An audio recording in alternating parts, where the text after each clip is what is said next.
Hi guys, hi runners out there. My name is Beata.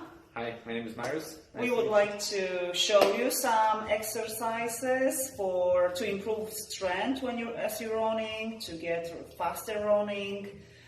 So we just pick up few easy exercises, comfortable for everyone, to awake every single muscles.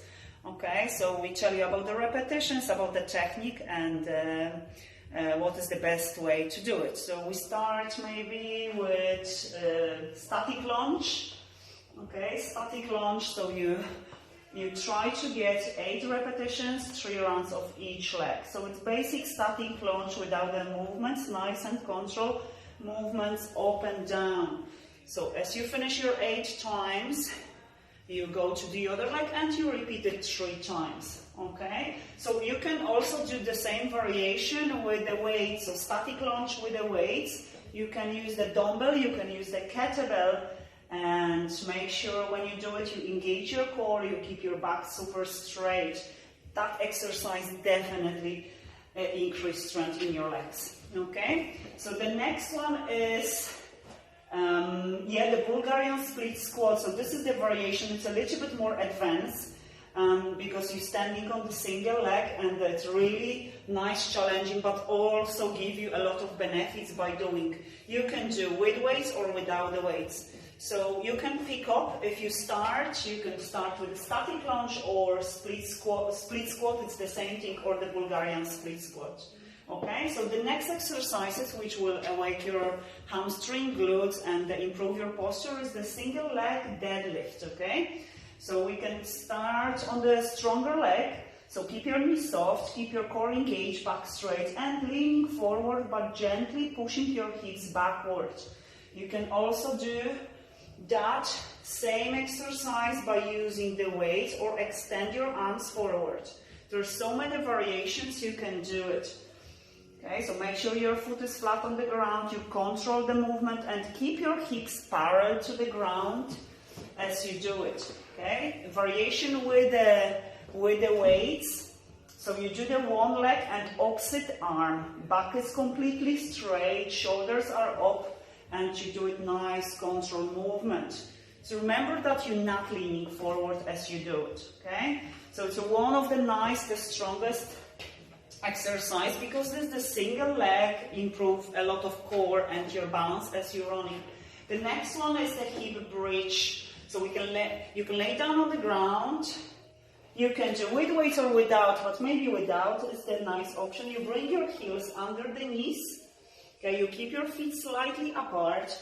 You can keep your arms by the side of the body and slowly lift your hips up and squeeze the glutes and the hamstring. As you stay up, make sure you keep your legs, hips, and the chest in the line.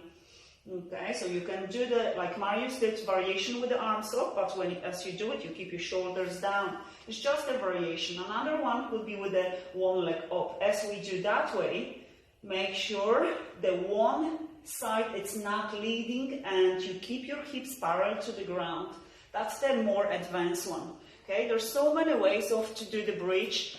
We show you the nice one, very effective one. There's no point to do the combination. They might be enough. And the calf muscles. So there's so many repetitions you can do.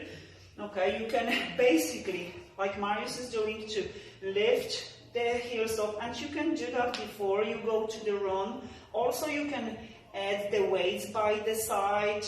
Make sure you're upright, tummy is tight. You can also do with a single leg, as you bring the one behind or beside, and you can go on the one leg. It's always a little bit more challenging. You can hold something, you can do it on the step or on the stairs. So it's very nice exercise to do during your week or before running. You can do it 12 repetitions, 3 rounds of each leg. And super important, it will be the plank option. So you can basically start with a basic plank, so variation 1. You can keep your feet together or apart, hands, shoulders, and you can hold if you start from the 30 seconds up to 1 minute. Okay, and you can do the 3-4 times and few seconds rest between. Another plank, it's a little bit more challenging. It's on to the elbows. Also, you can do 30 seconds, 45, 1 minute, and you can repeat it for 3-4 times. Side plank is super important as you're running to keep in line your body. Also, you can stay with that on another option that's more for beginners. If it's too hard the other way, you keep your bottom leg down on the ground. That's a little bit more advanced, and that this is super hard, this is super advanced. Make sure body is in line as you do it. 30 seconds, it's enough. Okay, so that's the 3 kind of nice, simple types of the plank. And yeah. Thanks, Beata. Anything more, Mariusz, would you like to say for runners out there, because they do such a good challenge? If you know all of the 5 exercises, that's definitely start with them, and you will improve your strength when you're running and technique. Yeah, super. So best of luck, guys. We know it's you're nearly there, so get your kilometers, do your best, and don't forget about the strength of exercises, your core, your legs. It's super important. You warm up before, you do your workouts, and you also stretch after, and keep your nutrition. Super. Thanks, guys. Thank you. Thanks. Bye.